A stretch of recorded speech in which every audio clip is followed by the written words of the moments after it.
Exactly what I was looking for. I needed swivels. I needed 1/4-inch drive and 3/8 drive.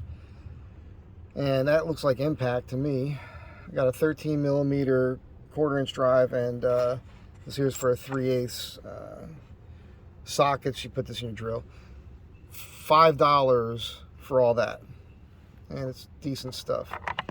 And then this, I figured I wanted a 1/4 and a 3/8 swivel for the truck. I also didn't have them in my regular box, and I had to replace my 8 mil. I finally found one of those and this long extension. That was $11. So 16 bucks. I'm happy. Got exactly what I needed. If you go to Harbor Freight or anywhere else, usually they sell these in with the 1/4, 3/8, and 1/2 inch, and I've got a bunch of 1/2 inch. I don't need. Anyhow, I'm pretty stoked. All right, I'm at Tick's Pad, and he scored me this top. This is a reproduction of what they had in World War II in the Navy. We're about to put these Seafarer vintage snaps in on the pockets right here. All right, question. When I use this punch, I'm going through this and this at the same time? Fuck no, yeah. No, we don't. Yeah, because the snap goes on the back. You're right, yeah, you're right, okay. So like, what we're doing now is we're adding snaps to this reproduction vintage military garment. Mike's poking the holes right now. Boom, that should be it. Did you poke that hole through? No. Maybe that hole punch is dull. Well, it's got shit in it. Look, you got something I can pull that out with? No, you don't need to pull no shit out of it. Here, use a different hole punch. You sure? That you should clean I'm that positive. out. Maybe that's not the one I usually use. You don't clean that out? No, it just keeps going up its like What's on the this'll work. This'll work. And then do what you gotta do. Okay? There, you're through. That's through. All right, now let's snap the buttons on. All right. So this goes over the front. Yeah, but I have to go like stop and get some things. I mean, like some tools for you. All right, Should I let's do stop that. the video? Yeah. Pause it. I'll pause it. Okay, we're back again, about to put on the snaps. And Mike's putting the back part, the clicky part. Well, now put the clicky part on. This part? Yeah, the male part. Okay. That's right? Now that's right. So now what you that thing's you gotta let drive me make that. sure. No, see, so that looks kind of tall, right? Won't that crimp over once I whack it with this thing? So sometimes if this post is too tall, what I find is we can add either a piece of leather on the back to strengthen it, or you just whack it over. But if you whack it over and this post is too long, the button will be loose. Yeah, so we can try it and get it out. If we have to put leather after the fact, we can do the next one with leather and cut this one out. No, let's just do the leather now. You want to do the leather now? Yeah. Pause it. Okay. So we would take something like this leather. This is okay? You're not using this for anything? No, I use everything. Everything is for use. Cut 2 circles out. How do we get it out? Okay, I see. You probably don't need to hit that hard. Gorilla fucking monsoon over here. There you go. Yeah. Don't mind the lead mallet. I'm making a new maul, so it is what it is. Someone will comment and be like, dude, what the fuck? Now we need to punch a little hole in the center. Yeah. Where's that? Can you figure that out? Oh, there we go. Same tool. Eyeball that sucker. Doesn't have to be perfect. Nah. Better if it's off. Whatever you want. Boom. Cool, right? Isn't that cool? I have. Look at that. The fucking leather washer. The grommets. Yeah, I made all those rubber washers. Did you see that when I did the rack on the van?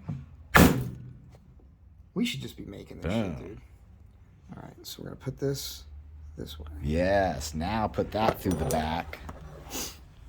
And it's reinforced as well. Well, you might have to make 4. Well, we'll see how the post... That's probably going to be the Seafarer post on the top of the snap is probably Does it shorter. go this way? God. That you're right. I'm sorry. Now, Michael, that looks right. You're going to... Yeah, I got it. You know how to do that? You're gonna hear whack that. Don't hit my terrible cameraman. Oh yeah, it's perfect. There. That's it. Okay. Base is on. Dude! Now we're gonna add the top part. So this goes on This has to go in like this. Oh, I get it. Yeah. Once you get it, you get it. It's kind of confusing when you see a box of buttons. You're like, what the fuck is all this weird shit? Which one part goes to what? Every snap button has 4 pieces. This goes like this. This piece goes here. Now you're going to use the die. Hold on. You're going to put this die behind the face of the button so you don't smash. Exactly. There you go. This one? Yeah, fuck yeah. Same one. This is so cool. I'm nervous about it. I know. I always get nervous too. Like, oh, this is it, man. It's happening. Now I got it. But you can always drill them out, I find, so it's no big deal. Because I fucked up a couple on a belt, and I was like, oh my God. And then I just, it's brass. You have to curse less if I put this on YouTube. All right, so. That's it. Oh, shit. Done, son. Yeah, that's going to make... Isn't that cool? So the idea here, back out a little bit. The idea here was when you slide things into this pocket and you bend over, things fall out of it. Yeah. Now I got this kind of. Now we've solved the fucking I can problem. Rotate that. And then let's show the vintage button. Get real tight on it. It'll macro. Pretty cool. Yeah, that's cool. All right, so repeat on the other side. Repeat to the other side. This is Army. This is an Army shirt. Let me see. Move your hand out of the way. Army. Oh, you don't need my glasses. Why does it say? I could have sworn. Are they all? You don't need your glasses, bro. Well, because all the pictures are Navy. No, this was an Army. The Navy didn't issue this. The Army issued this. Shit, man, I can't wear this crap. I'm a Marine. Well, we can replace the buttons. We got to find some Marine fucking buttons. Yeah, we can put fucking any button. Look for vintage U.S. Marine buttons. And we'll put Marine. We can put snap. I have them. I have a real top. Well, I'm not going to cut them off the top I have, but. But, like, you can definitely order fucking USMC fucking buttons off of some garbage. That's funny. Mike was wondering where his phone was, but it's in my hands. So, imagine this was my phone. Now I could stick this in here and snap this. And when I bend over, nothing falls out. Nothing falls out. Oh. It should have had the button originally. I know. You'd figure, like, they would have fucking designed it like that. Yeah. I can't believe this is Army buttons. Dude, like, you made me wear this. All right. Yeah. All right. On the way home, my buddy Tix,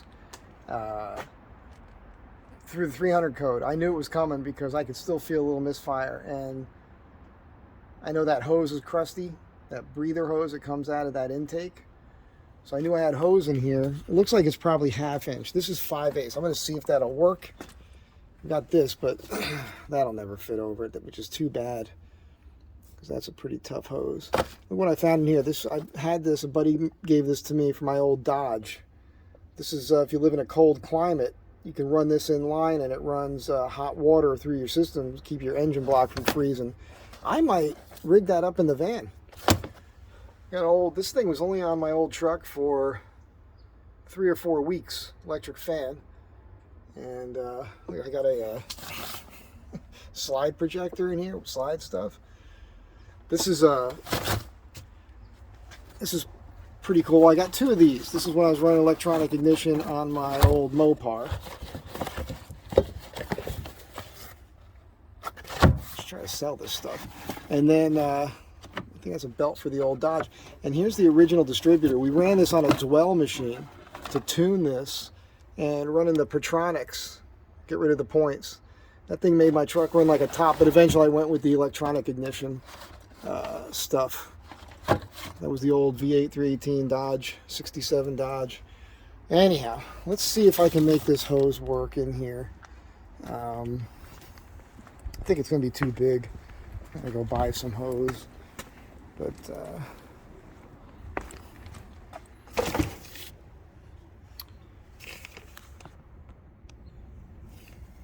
it's that hose right there. It's just a short length. It connects to a pipe just underneath it, so it's probably like 5 or 6 inches long. Anyhow, average Sunday, right? Swap meet deals. Go visit a pal in the valley, take this thing on a drive on the highway. I could tell something wasn't right. I was expecting this to give me another misfire code, and it's the random one. And that, to me, that's good because it's not anything I did. It has to be some vacuum leak or fuel pressure I suppose it could be the engine, but I feel like that would be a cylinder, would give me a specific cylinder. It's going to be something else. Somebody mentioned those purge valves. I forget what it's called, PCV purge valve or something. It's in front of the coil. And so I went on Rock Auto last night. There's that one. And then let's look under the van real quick. There's supposed to be one under the frame. That thing right there. So I've got both of those in my basket. I think they're both a little over 30 bucks. And I'm going to replace those two things just because they've probably been in here for 18 years. And they could have something to do with this misfire issue. And, you know, just keep taking it one little step at a time. Now, this is not me trying to just throw parts at stuff necessarily. Eventually it'll get sorted. The parts thing is I don't mind spending money on them, as I mentioned before, because I'm trying to get all the parts that have been in here since 2004 replaced. Because they've been in here since 2004. So stick around. And, you know, eventually I'll stumble upon something and be like, oh, I'm going to do the fuel pump too pretty soon. So I got to talk to Dave about that when he has time. And that's it for now. Enjoy. I hope you're enjoying your Sunday. Have a great day. And I'll be working my hiney off this week. Bye. That says 1/2 inch, but this fits nicely over that thing. Just actually snug. But look what I got. These are all scavenged off out of my bike box. So, and it's made in the USA. Insuline. What is that? Insulone heater core hose? I don't know. It's insulated. And I'm going to pop that out. I'm already using my new 8mm socket and swivel. And